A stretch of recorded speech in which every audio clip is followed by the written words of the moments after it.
have next topic, that is democracy form of government. Democracy form of government एक ऐसी government होती है student जहाँ लोगों को बोलने का, अपने विचार रखने का, अपनी तरह से जीने का पूरा अधिकार होता है. जैसे कि हमारा India is having democratic form of government.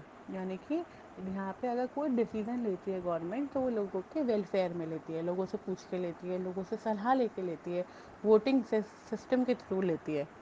तो इस तरह की जो गवर्नमेंट होती है उसे डेमोक्रेसी फॉर्म ऑफ गवर्नमेंट कहा जाता है. Precis 495 to 429 BC, the Greek leader defined democracy as a form of government in which people are powerful. ये एक ऐसी गवर्नमेंट है स्टूडेंट जहाँ पे लोग पावरफुल होते हैं. यहाँ पे एक डिक्टेटर, एक राजा, वो पावरफुल नहीं होता है. यहाँ लोग पावरफुल होते हैं. यहाँ लोगों के हाथ में होती है सत्ता. Bryce defined democratic form of government as one where the ruling power of the state was vested not in a particular class or classes but in the community as whole. ये एक ऐसी फॉर्म ऑफ गवर्नमेंट है students जहाँ पे जो responsibilities होती है, जो गवर्नमेंट होती है, वो एक पर्टिकुलर लोगों के हाथ में नहीं होती है या एक ग्रुप ऑफ पीपल के पास नहीं होती है. यहाँ सबके पास होती है. यानी कि यहाँ सबको अपना अधिकार, अपना मत रखने का पूरा अधिकार होता है.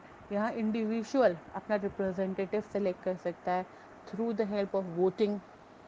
सो इस तरीके की गवर्नमेंट को डेमोक्रेसी फॉर्म ऑफ गवर्नमेंट कहा जाता है. Democratic form of government is the most popular form in the modern civilized state. The word democratic originated from the Greek word demos, meaning people, and kratia means in rule, that is rule by popular vote. Democratic जो word है student, ये Greek word से बना है. आप देखेंगे ज़्यादातर ये जितने भी वर्ड हैं ये हमारे ग्रीक, लैटिन, इन वर्ड से मिलके बने हुए हैं. क्योंकि हम पे पहले ब्रिटिशर्स रूल करते थे तो ज़्यादातर चीज़ें हमने उन्हीं से ही इम्बाइब करी है. तो ऐसे ही ग्रीक वर्ड डेमोक्रेटिक में डेमो का मतलब होता है लोग और क्रेटिंग का मतलब होता है उनकी आवाज़, पॉपुलर वोट, यानी कि वो क्या बोलते हैं. इसलिए इसको डेमोक्रेटिक फॉर्म ऑफ गवर्नमेंट कहा जाता है.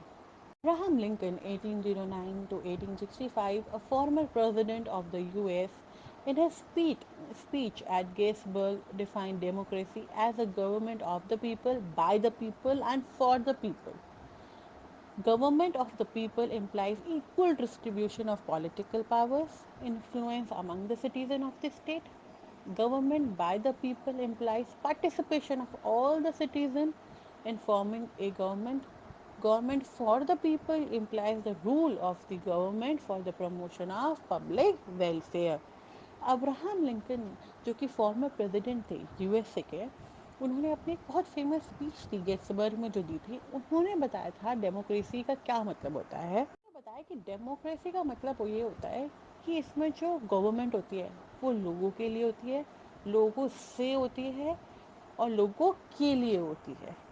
अब लोगों से होती है का मतलब क्या है कि जितनी भी पॉलिटिकल पावर्स है वो लोगों के लिए है, वो सिटीजन्स के लिए. अब लोगों के लिए है का मतलब क्या है कि जितनी भी पॉलिटिकल पावर है अब लोगों के हाथ में है उसमें पार्टिसिपेट करना. और लोगों के लिए से यहाँ क्या मतलब है कि जितनी भी पावर है वो लोगों को इसलिए दी जाती है ताकि वो उनके वेलफेयर के लिए इस्तेमाल की जा सके.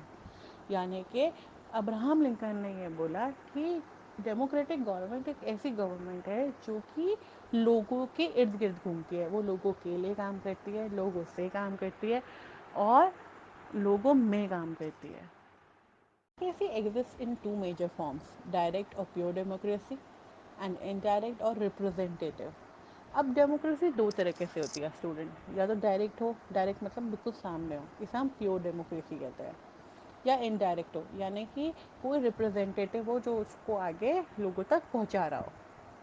As defined by Gardner, a pure democracy, so called, is one which will of the state is formulated or expressed directly and immediately through the people in mass meeting or primarily assembly rather than through the medium of delegates or representatives chosen to the act of them. Pure democracy student वो है जहाँ पर अगर किसी को भी अपना मत रखना है तो वो डायरेक्टली गवर्नमेंट के पास जाके अपना मत रख सकता है. जैसे कि वो धरने प्रदर्शन कर सकता है कुछ लोगों को इकट्ठा करके, اس کے لیے ان کو کسی ریپرزینٹیو کی یا بیچ میں کسی میڈیٹر کی ضرورت نہیں ہے کہ اپنی بات گورنمنٹ تک پہنچا سکے. تو سچ کائنڈ آف ڈیموکریسی کو ہم ڈائریکٹ اور پیور ڈیموکریسی کہتے ہیں. The political power is in the hands of the citizen of the state as a whole to enact legislation, to administer regulation, and the citizen, by common vote, elect their public officer. This is referred to as initiative, plebiscite or referendum. Student جو political powers ہے democratic form of government میں وہ لوگوں کے ہاتھ میں ہے. لوگوں کے ہاتھ میں ہی قانون بنانا بھی ہے, لوگوں کے ہاتھ میں ہی اس قانون کو چلوانا بھی ہے. کیسے؟ وہ اس قانون کے لیے ایک کامن ووٹ کریں, ٹھیک ہے, اپنا ریپرزینٹیو الیکٹ کریں, اپنا پبلک آفیسر الیکٹ کریں. اس طریقے کے میتھڈ کو ہم پیبلیسائٹ یا ریفرینڈم میتھڈ بھی کہتے ہیں. پیبلیسائٹ اور ریفرینڈم میتھڈ وہ ہوتا ہے اسٹوڈنٹ جہاں پہ لوگ بعد اپنے قانونی ادھیکار کا استعمال کریں, ووٹ کریں, اپنا ریپرزینٹیو الیکٹ کریں اور اپنے لیے بنائی گئی کوئی بھی پالیسی یا کوئی بھی لاء کو سپورٹ یا پھر اس کو ریجیکٹ کر سکیں. اس طریقے کی فارم آف گورنمنٹ کو ہم پیبلیسائٹ اور ریفرینڈم بھی کہتے ہیں, جو کہ ڈیموکریٹک فارم آف گورنمنٹ میں آتا ہے.